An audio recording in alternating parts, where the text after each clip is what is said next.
What is the CIA really for? Money, control, power, the death of Christianity, and a new world order. It's never been about public safety or national security. The CIA formed right around the time of the Roswell alien crash. Alice Bailey's 10-point plan to eradicate Christianity. Israel became a nation as Rothschild owned it. And 2 years after the first atomic bomb test. And believe me, they're all connected. It's for the great deception to ever be displayed on mankind. It's a spiritual battle to remove once and for all the idea that there are spirits replaced by interdimensional beings that created us and not God. You see, there are 195 countries. Count them in your head starting from 195 and do it in seconds. It would take 2 to 3 minutes to do them all and to name each all. Each country has traditions, religion, values, and philosophies.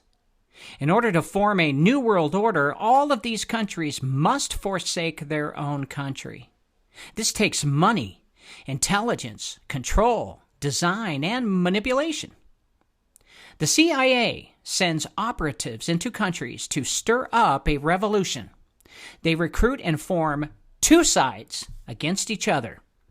They divide the country into these camps for a divide and conquer strategy. Their target is the controlling regime.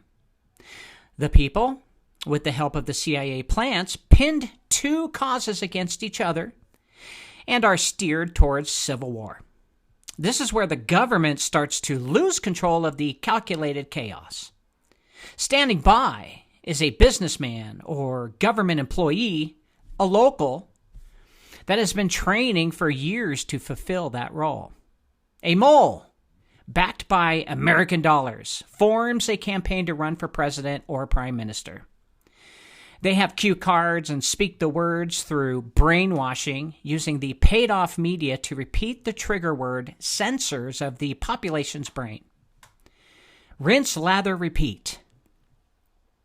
Come polling time, the hand-picked leader wins through cheating, media coverage, and the brainwashing.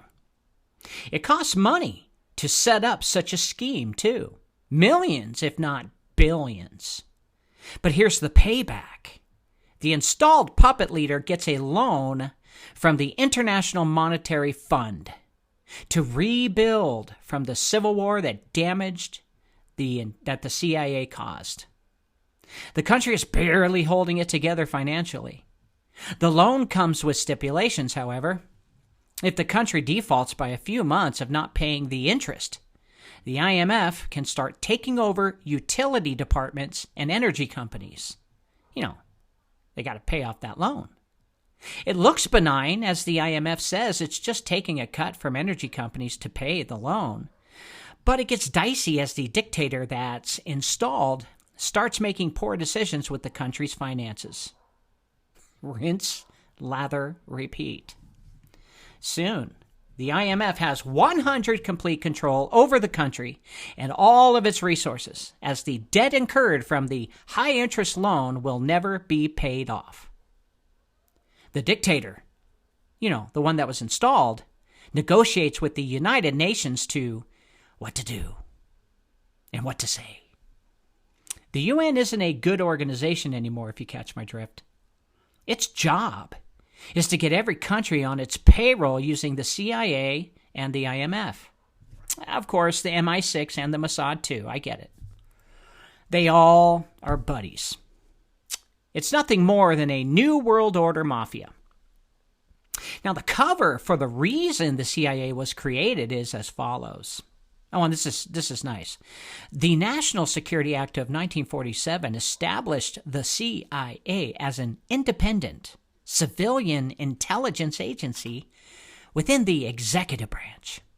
The act charged CIA with coordinating the nation's intelligence and activities, among other duties, collecting, evaluating, and disseminating intelligence affecting the national security.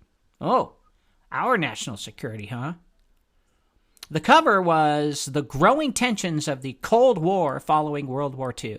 Ooh, Russia.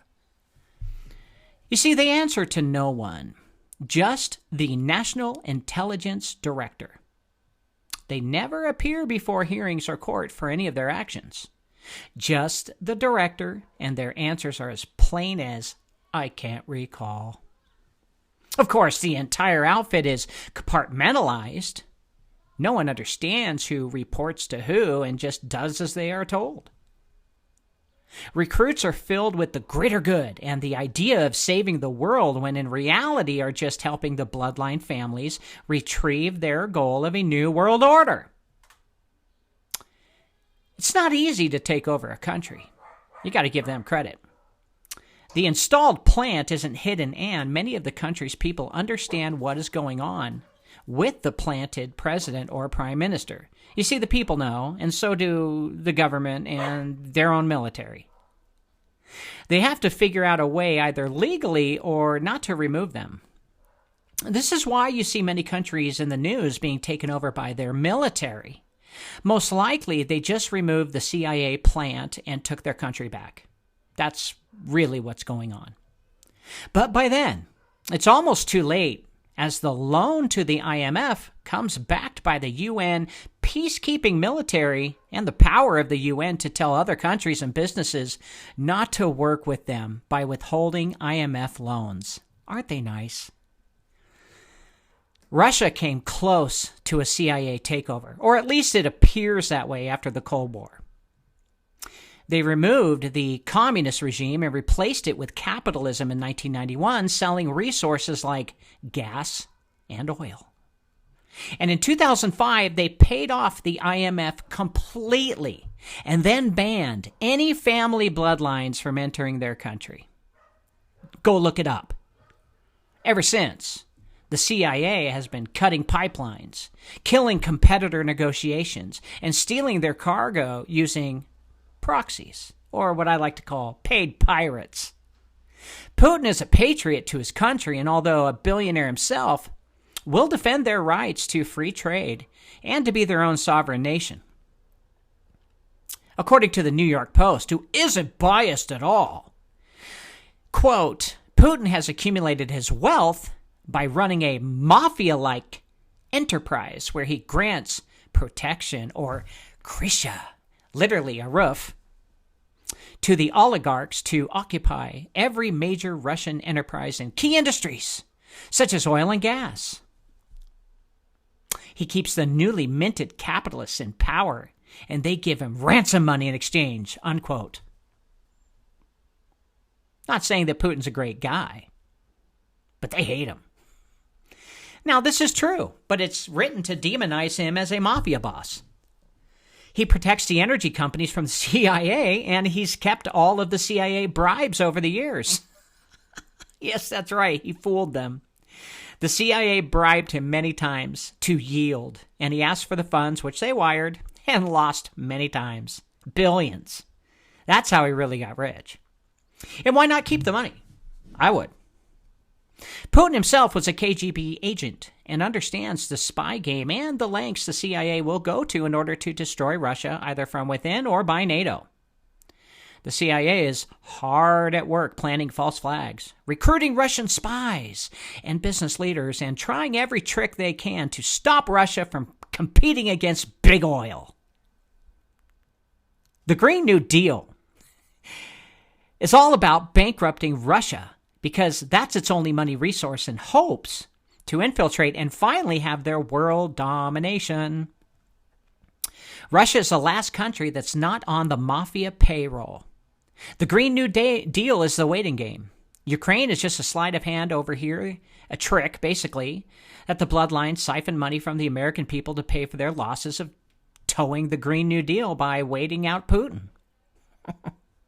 Now you know. Hope this helps.